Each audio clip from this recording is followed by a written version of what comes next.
Welcome to the Slop Farm. Enjoy the video. You start by creating a new movie project and importing your media so everything is in one place.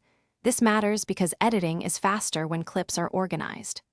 Drag files from Photos or Finder into Imovie, then add them to an event. Once done, skim each clip and mark favorites or delete unusable takes to reduce clutter.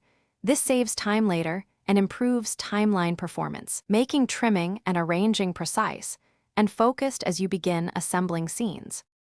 You assemble your story by dragging selected clips into the timeline and trimming them to the best moments. Trimming tightens pacing and keeps viewers engaged. Use Command+B to cut, then insert B-roll or cutaways to cover jumps. Add transitions sparingly and place titles where context is needed. Once added, balance audio levels, reduce background noise, set music around -18 decibels, and apply fades to avoid abrupt changes. When clips feel choppy, enable stabilization. You finish by polishing color and audio because a final pass ensures consistency across shots and clean sound. Apply color balance or presets, listen through headphones, and use the Enhance button for quick fixes. When ready, go to Share then File, pick resolution like 1080p or 4K, set quality and compression, and export.